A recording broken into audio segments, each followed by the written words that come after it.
मंत्री की चोरी हुई पगड़ी दरबार में पहेली। प्रश्न से शुरुआत। एक दिन दरबार में बादशाह अकबर बैठे थे। उन्होंने सभी दरबारियों से एक सवाल पूछा। बताइए, यदि कोई व्यक्ति छोटा सा सामान खो दे और उसे पाने की लालसा में दूसरों पर शक करे तो क्या वह न्याय होगा? क्या बिना प्रमाण के किसी को दोषी ठहराना उचित है? दरबार में सन्नाटा छा गया। कुछ लोग सोच में डूब गए। कुछ ने सिर हिलाया, लेकिन कोई स्पष्ट उत्तर नहीं दे रहा था।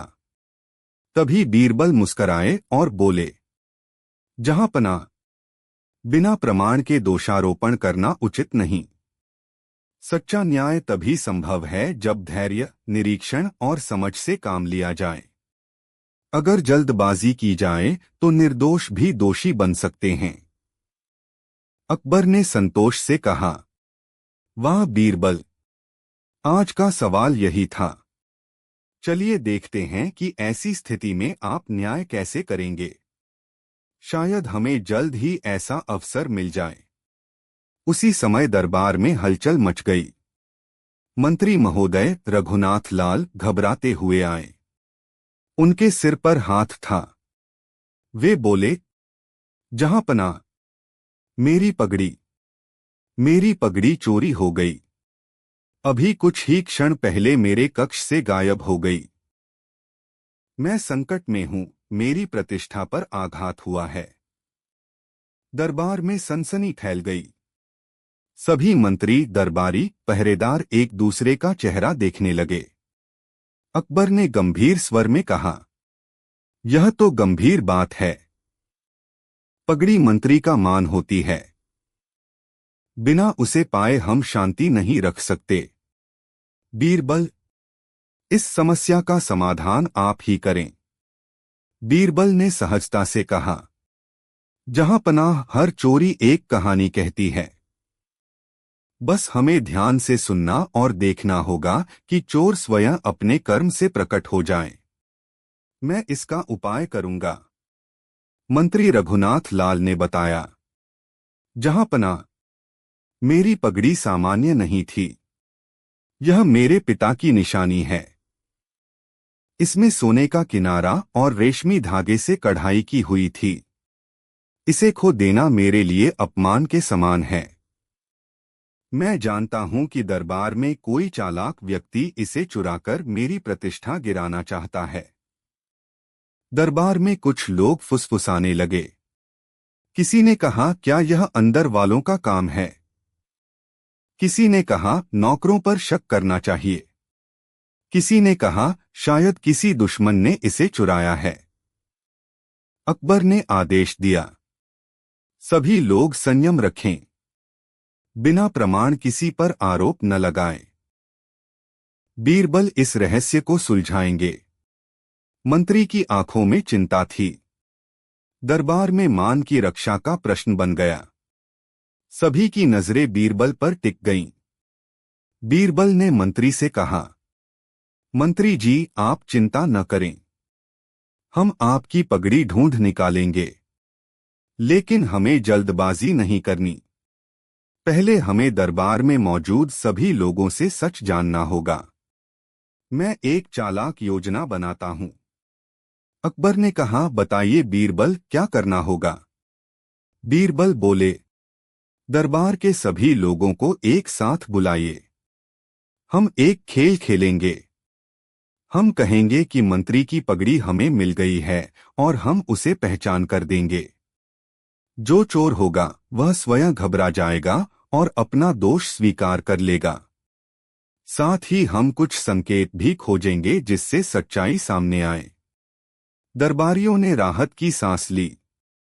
सब तैयार हो गए। बीरबल ने साथ में मंत्री के कक्ष का निरीक्षण किया। वहां पाया कि पगड़ी जिस जगह रखी थी उसके पास हल्की मिट्टी लगी थी। किसी ने उसे उठाकर जल्दी में ले गया था। मिट्टी का रंग एक व्यक्ति के पैरों से मेल खा सकता था। बीरबल ने इसे अपने मन में नोट कर लिया। फिर उन्होंने पहरेदारों से कहा, दरवाजे पर तैनात सभी सैनिक अपने जूतों की मिट्टी दिखाएं। इससे हमें पता चल जाएगा कि किसके पैरों से वह मिट्टी लगी है। सैनिकों ने ध्यान से अपने जूते दिखाए। 2 सैनिकों के जूतों में वही मिट्टी मिली। अब पहेली और रोचक हो गई। अगले दिन दरबार में सभी दरबारी इकट्ठा हुए। बीरबल ने घोषणा की, जहांपनाह, हमें मंत्री की पगड़ी मिल गई है, लेकिन हम उसे तभी लौटाएंगे जब चोर स्वयं स्वीकार करेगा कि वही दोषी है। हम सभी को ध्यान से देखेंगे। जो अपराध करेगा उसका चेहरा खुद बता देगा। दरबार में तनाव छा गया। बीरबल ने सभी से कहा, हम एक सरल खेल खेलेंगे। प्रत्येक व्यक्ति अपने मन की बात बताए। जो निर्दोष होगा उसका मन शांत रहेगा। जो दोषी होगा उसका मन घबराएगा और वह स्वयं प्रकट हो जाएगा। फिर बीरबल ने सभी से प्रश्न पूछे। क्या आपने मंत्री की पगड़ी देखी थी? क्या आप उस कक्ष के पास गए थे? क्या आप उस समय दरबार में मौजूद थे? सभी ने जवाब दिए। अधिकांश ने कहा नहीं। लेकिन 2 लोग असहज हो गए। उनके हाथ कांप रहे थे। आंखें इधर-उधर घूम रही थीं। बीरबल ने उन्हें पहचान लिया। फिर बीरबल ने मिट्टी वाले जूते मंगवाए। उनमें से एक व्यक्ति के जूते से वही मिट्टी झर रही थी जो मंत्री के कक्ष के पास पाई गई थी। दरबार में सभी की सांसें थम गईं। बीरबल ने शांत स्वर में कहा, हमने खेल नहीं खेला, हम मन की सच्चाई देख रहे थे। मंत्री की पगड़ी किसी बाहरी व्यक्ति ने नहीं, बल्कि दरबार में मौजूद ही किसी ने चुराई है। जिसने चुराई है वही आज खुद को पहचानकर दोष स्वीकार करेगा। फिर बीरबल ने एक पात्र में पानी और मिट्टी मिलाकर दिखाया। उन्होंने कहा, यह वही मिट्टी है जो मंत्री के कक्ष के पास पाई गई थी। जो भी अपने पैरों पर यह मिट्टी लिए घूमेगा वह छिप नहीं सकता। इतना सुनते ही दरबार में मौजूद लखपत शर्मा, जो मंत्री का सहायक था, घबरा गया। उसका चेहरा पीला पड़ गया। उसके हाथ कांपने लगे। अकबर ने पूछा, लखपत शर्मा, क्या बात है? तुम इतने परेशान क्यों हो? लखपत शर्मा ने सिर झुका लिया। कुछ क्षण चुप रहा, फिर रोते हुए बोला, जहांपनाह, मैं दोषी हूं। मुझे लोभ हो गया था। मैंने मंत्री की पगड़ी उठाई थी। मेरा मन डगमगाया और मैं गलत रास्ते पर चला गया। क्षमा करें। मैं अपना अपराध स्वीकार करता हूं। दरबार में सन्नाटा छा गया। मंत्री की आंखों में दुख के साथ करुणा थी। उन्होंने कहा, लखपत शर्मा, तुम्हें मेरी सेवा करनी चाहिए थी, न कि मेरा विश्वास तोड़ना। परंतु तुमने स्वीकार कर लिया, यही बड़ी बात है। अकबर ने गंभीर होकर कहा, चोरी करना गलत है, लेकिन अपराध स्वीकार करना साहस का काम है। हम तुम्हें दंड देंगे, लेकिन तुम्हें सुधार का अवसर भी मिलेगा। बीरबल, आप न्याय करें। बीरबल ने कहा, जहांपनाह, अपराध को दंड देकर समाप्त नहीं किया जा सकता। अपराधी को पश्चाताप और सुधार का मार्ग भी देना चाहिए। लखपत शर्मा को सेवा में बने रहने दीजिए, लेकिन उसे दरबार की शपथ दिलाइए कि वह भविष्य में ईमानदारी का पालन करेगा। अकबर ने सहमति दी। लखपत शर्मा ने दरबार में सिर झुकाकर शपथ ली। मैं भविष्य में ईमानदारी से सेवा करूंगा और लोभ से बचूंगा। बीरबल ने मंत्री की पगड़ी बुलवाई। वह अभी भी सुरक्षित थी। बीरबल ने उसे साफ कराकर मंत्री को लौटाई। मंत्री ने कृतज्ञता से कहा, बीरबल जी, आपकी बुद्धि, धैर्य और न्यायप्रियता ने न केवल मेरी पगड़ी लौटाई, बल्कि मेरा विश्वास भी लौटाया। अकबर ने पूरे दरबार से कहा, यह घटना हमें सिखाती है कि संदेह और घबराहट से समस्या हल नहीं होती। धैर्य, निरीक्षण और बुद्धि से ही न्याय संभव है। दरबार में सभी ने बीरबल की प्रशंसा की। मंत्री ने लखपत शर्मा को क्षमा कर दिया। कहा, गलती मनुष्य से होती है, उसे सुधारना ही सबसे बड़ी पूजा है। इस कहानी से हमें ये महत्वपूर्ण बातें सीखने को मिलती हैं। एक, लोभ मनुष्य को गलत राह पर ले जाता है, लेकिन स्वीकार करने का साहस उसे पुनः सही राह पर ला सकता है। 2, धैर्य और निरीक्षण से ही न्याय संभव है। बिना सोचे समझे किसी पर दोषारोपण करना अन्याय है। 3, सच्चाई छिप नहीं सकती, क्योंकि अपराधी स्वयं अपने मन की घबराहट से पकड़ा जाता है। 4, क्षमा और सुधार का मार्ग देना भी न्याय का हिस्सा है। सम्राट अकबर का दरबार कई वर्षों से भारत के सबसे तेज दिमागों का केंद्र बन चुका था। यहाँ रोज कोई न कोई नया प्रश्न, कोई नई बहस और कोई नई चुनौती सामने आती रहती थी। पर एक दिन एक अजनबी दरबार में आया जिसके पास 3 ऐसे सवाल थे जिनका जवाब उसने न दुनिया में पाया, न विद्वानों में, न ही शास्त्रों में। वह कहता था, जो इन तीनों सवालों का उत्तर देगा वही सच्चा बुद्धिमान होगा। बीरबल तक यह चुनौती पहुंची और फिर जो हुआ वह कहानी इतिहास बन गई। वह अजनबी था मिस्र का एक दरबारी, नाम था हकीम अब्दुल नासिर।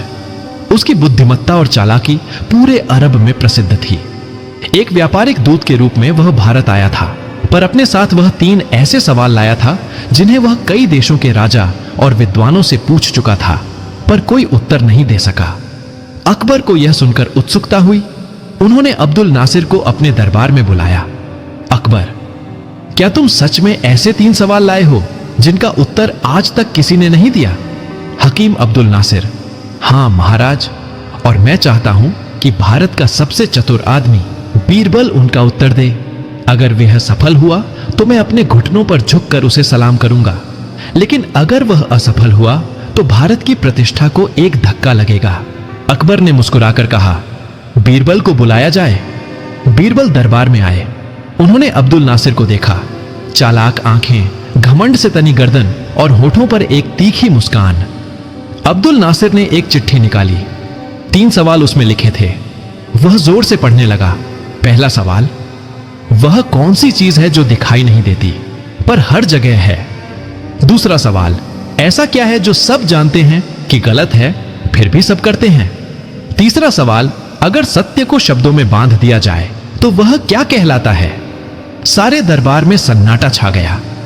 सवाल आसान नहीं थे, ये तर्क से ज्यादा दर्शन की मांग करते थे। अकबर ने बीरबल की ओर देखा। क्या तुम इनका उत्तर दे सकते हो? बीरबल मुस्कुराए। महाराज, उत्तर दूंगा, पर एक शर्त पर। अब्दुल नासिर चौंका। क्या शर्त? बीरबल बोले, हर उत्तर के साथ मैं तुम्हें एक कहानी सुनाऊंगा। यदि कहानी तुम्हारे सवाल का जवाब न दे सके तो मान लूंगा कि मैं असफल रहा। अब्दुल नासिर ने हामी भरी। बीरबल बोले, मैं आपको एक बच्चे की कहानी सुनाता हूं जिसका नाम था अर्जुन। अर्जुन एक अनाथ बालक था जो नगर की गलियों में भीख मांगता था। एक दिन उसे भूख के मारे चक्कर आ गए और वह एक मंदिर के पास गिर पड़ा। एक साधु आया और उसे उठाया। उसने अर्जुन से कहा, तू क्यों रोता है? भगवान हर जगह है। अर्जुन ने मासूमियत से पूछा, तो क्या भगवान रोटी बनाकर मुझे देंगे? साधु मुस्कुराया और उसे अपने आश्रम ले गया। उसे खाना दिया, पढ़ाया और बड़ा किया।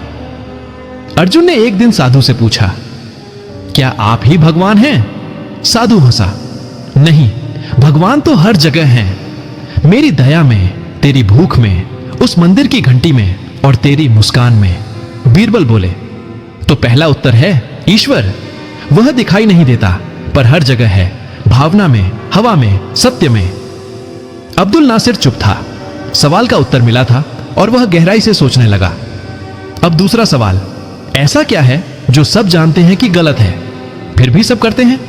बीरबल ने कहा, अब सुनो, एक व्यापारी की कहानी।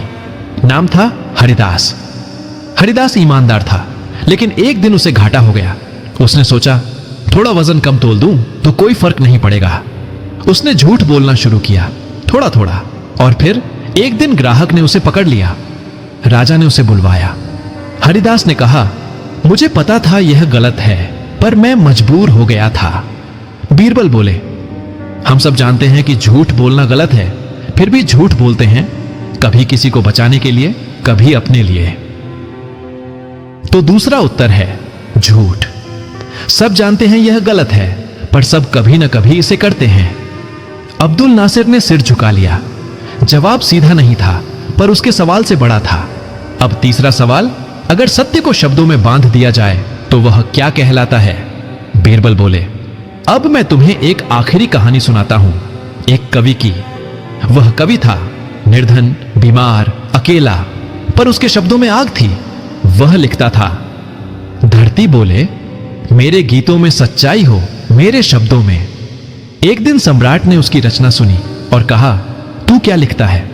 कवि ने कहा, मैं सत्य को शब्दों में बदलता हूं ताकि झूठ खुद को आईना देख सके। बीरबल ने दरबार में देखा और कहा, सत्य को जब शब्दों में बांधा जाए तो वह बनता है कविता। कविता जो सत्य को सुंदर बनाकर समाज के सामने रखती है। अकबर मुस्कुराए। दरबार तालियों से गूंज उठा। अब सबकी निगाहें अब्दुल नासिर पर थीं। वह खड़ा हुआ। उसकी आंखें नम थीं। बीरबल, वह बोला, मैंने दुनिया भर के विद्वानों से सवाल किए, पर तुम्हारा उत्तर सिर्फ जवाब नहीं थे, वे जीवन थे। तुमने मेरी चुनौती जीत ली और मुझे भी। वह झुककर बोला, आज मिस्र झुका भारत के सामने। बाद में अकबर ने इस घटना को बुद्ध की विजय घोषित किया और दरबार की दीवारों पर तीनों सवाल और उनके उत्तर खुदवाए गए। आज भी लोग कहते हैं, जब सवाल जीवन से जुड़े हों तो उत्तर तर्क से नहीं। अकबर बीरबल की कहानी। सम्राट अकबर और उनके प्रसिद्ध दरबारी बीरबल के किस्से हमेशा से भारतीय लोक कथाओं का एक अहम हिस्सा रहे हैं। अकबर का साम्राज्य अपनी राजनीति, प्रशासन और महान सम्राट की समझदारी के लिए प्रसिद्ध था।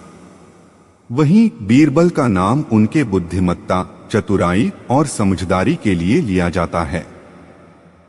अकबर और बीरबल के रिश्ते न केवल राजनैतिक स्तर पर बल्कि व्यक्तिगत रूप से भी बेहद मजबूत और गहरे थे।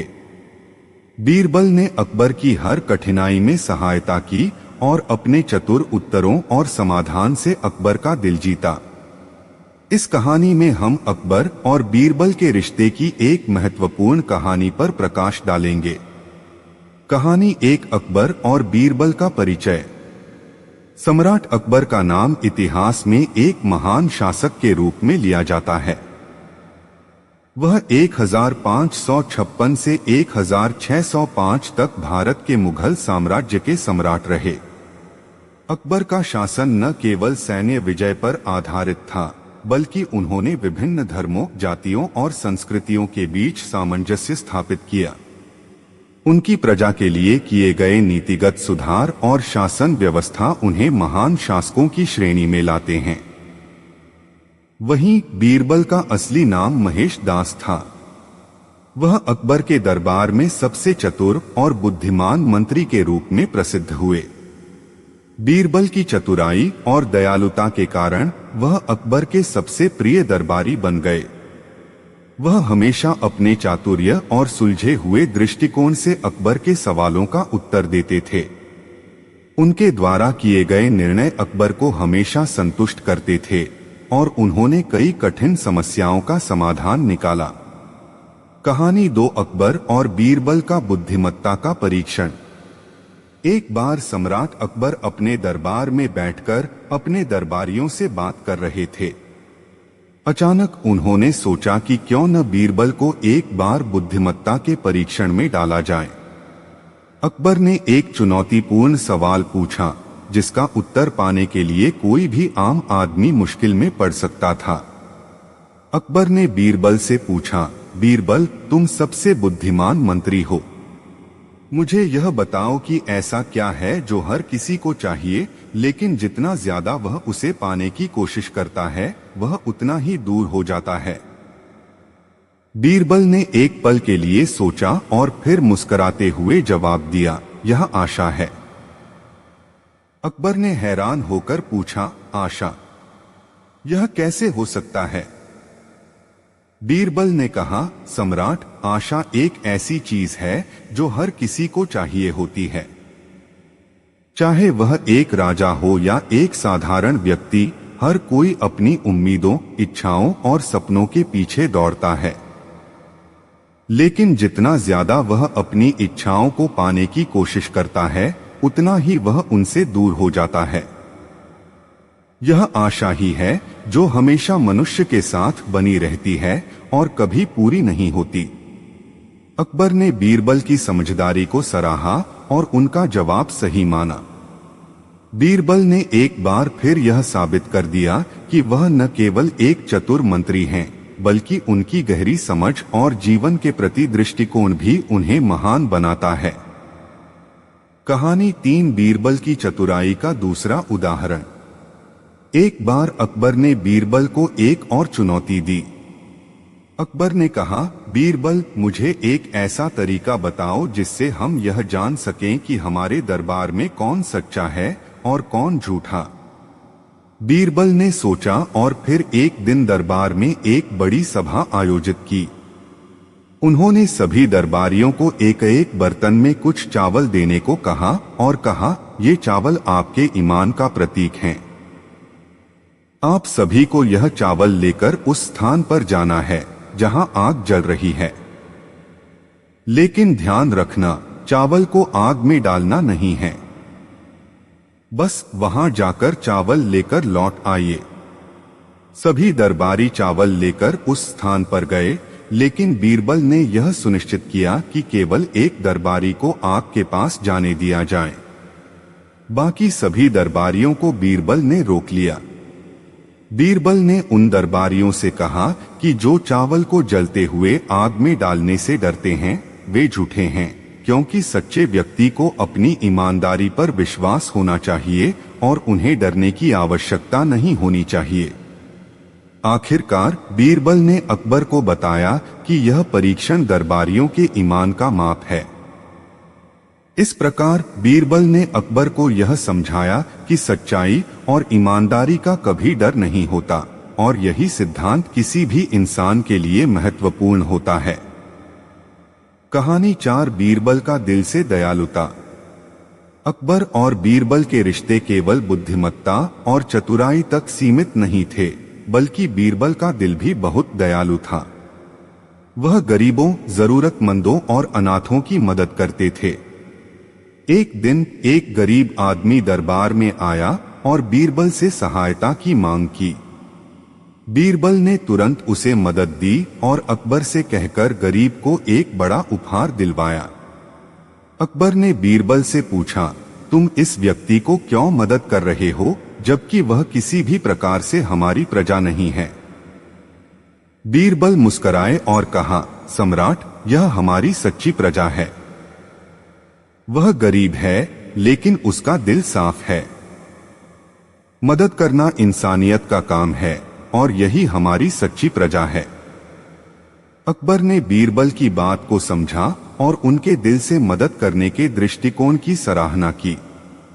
बीरबल की दयालुता और समझदारी ने अकबर को हर मोड़ पर प्रभावित किया।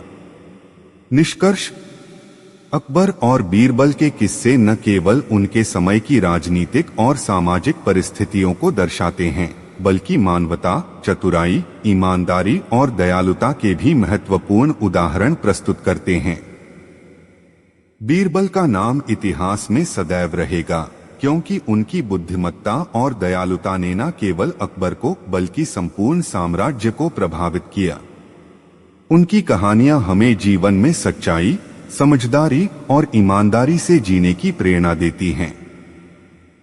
कहानी 5 अकबर और बीरबल की परीक्षा। एक दिन सम्राट अकबर ने बीरबल से एक कठिन सवाल पूछा।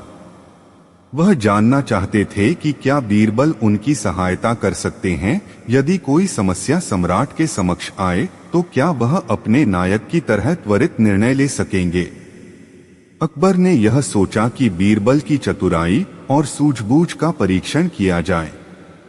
अकबर ने बीरबल से कहा, बीरबल, अगर तुम्हारे पास हजारों सैनिक हों और तुम्हारे सामने एक दुश्मन खड़ा हो तो तुम क्या करोगे? बीरबल ने तुरंत उत्तर दिया, सम्राट, मैं पहले यह देखूंगा कि दुश्मन कितने मजबूत हैं और फिर उन सैनिकों को सबसे रणनीतिक स्थानों पर तैनात करूंगा। लेकिन एक बात और है, मैं यह नहीं भूलूंगा कि एक सैनिक की चतुराई और साहस की तुलना किसी संख्या से नहीं की जा सकती। अकबर को बीरबल का उत्तर बेहद संतोषजनक लगा, लेकिन उनका मन कुछ और जानने के लिए इच्छुक था। उन्होंने बीरबल से एक और सवाल पूछा, क्या तुम मुझे यह बता सकते हो कि ऐसे कौन से गुण हैं जिन्हें हम एक अच्छे शासक के रूप में अपनाएं? बीरबल मुस्कुराए और उत्तर दिया, सम्राट, एक अच्छे शासक के लिए सबसे जरूरी गुण होते हैं न्याय, दया, समझदारी और प्रजा की भलाई के लिए काम करना। इन गुणों का पालन करते हुए एक शासक अपनी प्रजा का विश्वास जीत सकता है और समाज में शांति स्थापित कर सकता है। कहानी 6, एक और चुनौती। सम्राट अकबर ने सोचा कि अब वह बीरबल को एक और चुनौती देंगे जो उनके विवेक और सूझबूझ को परखने का एक और तरीका हो। अकबर ने बीरबल से एक दिलचस्प सवाल पूछा, बीरबल, तुम यह बताओ कि ऐसा कौन सा पदार्थ है जिसे जितना अधिक लाओ वह उतना ही कम होता जाए? बीरबल ने कुछ समय तक सोचा और फिर मुस्कुराए। उन्होंने कहा, सम्राट, वह वस्तु आशा है। अकबर ने हैरान होकर पूछा, आशा? यह कैसे हो सकता है? बीरबल ने समझाया, सम्राट, आशा एक ऐसी चीज है जो मनुष्य के अंदर हमेशा होती है। कोई भी व्यक्ति अपनी आशाओं और उम्मीदों के पीछे भागता रहता है, लेकिन जितना ज्यादा वह अपने सपनों को पूरा करने के लिए कोशिश करता है, उतना ही वह उनसे दूर हो जाता है। आशा कभी पूरी नहीं होती और यही कारण है कि यह चीज जितनी अधिक होती है उतनी ही कम होती जाती है। अकबर ने बीरबल की बातों पर विचार किया और उनकी बुद्धिमत्ता की सराहना की। यह जवाब न केवल अकबर के लिए बल्कि उनके दरबार के सभी लोगों के लिए एक बड़ी सीख थी। कहानी 7, बीरबल का दिल से न्याय। अकबर और बीरबल के रिश्ते सिर्फ राजनीति और चतुराई तक सीमित नहीं थे। बीरबल का दिल बहुत दयालु था और वह हमेशा प्रजा के भले के लिए काम करते थे। एक दिन अकबर ने बीरबल से पूछा, क्या तुम मुझे यह बता सकते हो कि समाज में सबसे महत्वपूर्ण क्या है? बीरबल ने तुरंत उत्तर दिया, समाज में सबसे महत्वपूर्ण चीज है न्याय। न्याय से किसी भी समाज में शांति और समृद्धि का निर्माण होता है। बिना न्याय के किसी भी समाज में भ्रष्टाचार और अराजकता फैल सकती है। सम्राट अकबर ने बीरबल की बातों को गहराई से सुना और उनका आदर किया। वह हमेशा बीरबल की सलाह पर ध्यान देते थे, क्योंकि उन्हें बीरबल पर विश्वास था कि वह हमेशा प्रजा की भलाई के लिए सही मार्गदर्शन देंगे। निष्कर्ष, अकबर और बीरबल की जोड़ी न केवल इतिहास में प्रसिद्ध हुई, बल्कि उनकी कहानियां हमें यह सिखाती हैं कि किस तरह से एक चतुर और न्यायप्रिय व्यक्ति समाज में बदलाव ला सकता है। अकबर ने बीरबल की बुद्धिमत्ता और न्यायप्रियता को हमेशा माना और उनकी सलाहों पर अमल किया। बीरबल की चतुराई, समझदारी और दयालुता ने उन्हें केवल अकबर का प्रिय मंत्री ही नहीं, बल्कि भारतीय इतिहास के सबसे बड़े ज्ञातियों में से एक बना दिया। अकबर और बीरबल की कहानियां हमें यह सिखाती हैं। 3 किले की परीक्षा से लौटकर दरबार में जब बीरबल ने पूरी घटना सुनाई तो दरबार तालियों से गूंज उठा। अकबर हंसते हुए बोले, बीरबल, तुम्हारी बुद्धि तो पहले ही अद्भुत थी, पर आज तुमने दिखा दिया कि हास्य से डर पर विजय पाई जा सकती है। लेकिन बताओ, अगली परीक्षा का रहस्य क्या है? बीरबल मुस्कुराकर बोले, हुजूर, अगली परीक्षा मनुष्य की किस्मत की होगी। डर तो हमने हंसी में बदल दिया, लेकिन भाग्य से दोस्ती करना उतना आसान नहीं। वहां न नकली भूत होंगे, न मशाले। वहां सिर्फ धैर्य, साहस और विश्वास का खेल होगा। क्या मैं उसमें भी सफल होऊंगा? ये तो अगली रात ही पता चलेगा। अकबर ने उत्सुकता से पूछा, तो क्या तुम वहां भी जाने को तैयार हो? बीरबल ने मजाक में कहा, हुजूर, जहां परीक्षा हो वहां जाना ही तो मेरा धर्म है। डर से लड़ लिया, अब भाग्य से दोस्ती कर लूंगा। देखिए, अगली बार अगर भाग्य भी मुस्कुराया तो कहानी का अंत हंसी में होगा, और अगर नहीं तो फिर भी मैं उसका सामना करूंगा। दरबार में हंसी की लहर दौड़ गई। तीनों फारसी राजा भी मुस्कुरा उठे। महमूद बेग ने कहा, हम मानते हैं, मनुष्य की सबसे बड़ी ताकत उसका धैर्य और हास्य है। जो डर से नहीं, विश्वास से आगे बढ़े वही विजयी होता है। फारसी राजाओं ने संकेत दिया कि अगली परीक्षा एक ऐसे मैदान में होगी जहां न रोशनी होगी, न कोई संकेत, केवल भाग्य का खेल। वहां मनुष्य को स्वयं अपने निर्णयों से अपने रास्ते बनाना होगा। लेकिन बीरबल ने आंख मारते हुए कहा, भाग्य का खेल चाहे जैसा हो, मैं तो पहले ही उसका हाथ पकड़कर कहूंगा, चलो साथ चलते हैं। दरबार में सब जोर से हंस पड़े। अकबर ने अंतिम बार कहा, बीरबल, तुमने हमें एक बड़ी सीख दी है। डर को पहचान कर उससे मित्रता करना, हास्य से कठिनाई को हल्का कर देना, और मन की ताकत से अंधकार को उजाला बनाना, यही असली बुद्धि है। जो व्यक्ति संकट में हिम्मत न छोड़े, हास्य न खोए और विश्वास बनाए रखे, वही जीवन की सबसे कठिन परीक्षाएं जीत सकता है। बीरबल ने विनम्रता से हाथ जोड़कर कहा, हुजूर, डर तो हर मनुष्य के भीतर होता है, लेकिन जो उसे स्वीकार कर ले और उस पर हंस सके वही सच में निर्भीक होता है। भाग्य चाहे साथ दे या न दे, मन की शक्ति और विश्वास ही असली सहारा है। यही जीवन की सबसे बड़ी परीक्षा है। तीनों फारसी राजा ने सिर झुकाकर कहा, हम आपके ज्ञान को प्रणाम करते हैं। आज हमने जाना, असली वीरता तलवार चलाने में नहीं, मन की अंधेरी गलियों में रोशनी जलाने में है। इस प्रकार बीरबल ने न केवल डर पर विजय पाई, बल्कि ये भी साबित कर दिया कि हास्य, धैर्य और आत्मविश्वास से कोई भी परीक्षा आसान हो जाती है। सीख, डर को जितना हम बड़ा समझते हैं, वो उतना बड़ा नहीं होता। जो अपने मन के अंधेरे से दोस्ती कर लेता है, वही जीवन की कठिन राहों में भी हंसते हुए चल पड़ता है। भाग्य चाहे साथ दे या न दे, विश्वास और हास्य से मनुष्य हर चुनौती में विजयी हो सकता है। कहानी यही समाप्त होती है, पर बीरबल का मन हमेशा अगली परीक्षा के लिए तैयार रहता है, क्योंकि असली जीत वही है जो भीतर से हो। जब अकबर ने बीरबल से कहा, मुझे बिना सिर वाला आदमी चाहिए, फतेहपुर सीकरी का दरबार हमेशा की तरह भरा हुआ था। बादशाह अकबर अपने सिंहासन पर बैठे थे। अचानक उन्होंने दरबारियों की ओर देखते हुए कहा, मुझे बिना सिर वाला आदमी चाहिए।